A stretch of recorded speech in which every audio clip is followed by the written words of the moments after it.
কন্যাশ্রী প্রকল্প। হ্যাঁ বন্ধুরা, এই কন্যাশ্রী প্রকল্প সম্বন্ধে আমরা অনেকেই হয়তো অল্প বিস্তার জানি। তো আমরা কি আদৌ কন্যাশ্রী প্রকল্পের একেবারে বিস্তৃত জানি? অর্থাৎ কি কি সুযোগ সুবিধা এখান থেকে দেয়া হয়, কিভাবে দেয়া হয় এবং কারা পাবেন এই সুযোগ সুবিধা? আজকের ভিডিওতে আমরা এই সমস্ত নিয়ে বিস্তারিত আলোচনা করব। নমস্কার, আপনারা দেখছেন মাল্টি গাইড চ্যানেল। আপনাদের সাথে আমি আছি বিশ্বজিৎ।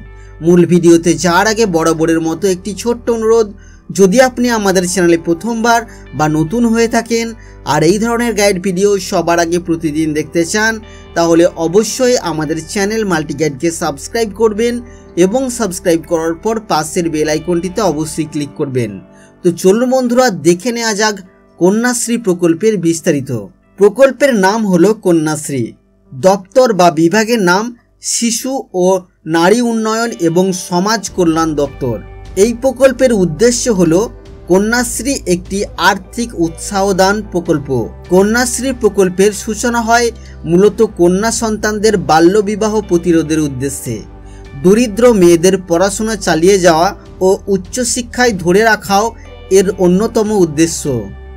এই প্রকল্পের মাধ্যমে অষ্টম থেকে দ্বাদশ শ্রেণীর অবিবাহিত ছাত্রীদের 13 থেকে 19 বছর বয়সের মধ্যে আর্থিক সহায়তা করা হয়।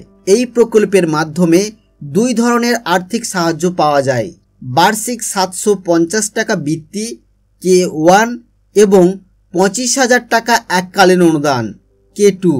উচ্চ মাধ্যমিকের পরও কন্যাশ্রী প্রকল্পের সুবিধা চালু রাখার পরিকল্পনা রয়েছে রাজ্য সরকারের। নারী শিক্ষার উন্নয়নে নতুন দিশা কন্যাশ্রী প্রকল্প। মুখ্যমন্ত্রী মমতা বন্দ্যোপাধ্যায়ের অনুপ্রেরণায় এই প্রকল্প চালু হয় 2013 সালের 1 অক্টোবর। এই প্রকল্পের মাধ্যমে দরিদ্র কন্যা শিশুদের শিক্ষায় উৎসাহিত করা হয়। কন্যাশ্রী ভাতাপ্রাপ্ত ছাত্রীরা একটি নিজস্ব পরিচয়ে বেঁচে ওঠার সুযোগ পাচ্ছে।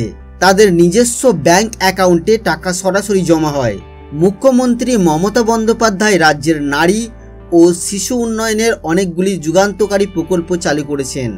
তার স্বপ্নের প্রকল্পগুলির মধ্যে কন্যাশ্রী প্রকল্পটি অন্যতম। এই প্রকল্পের নামকরণ করেছেন মুখ্যমন্ত্রী নিজেই। লোগোটি তিনি নিজেই ডিজাইন করেছেন।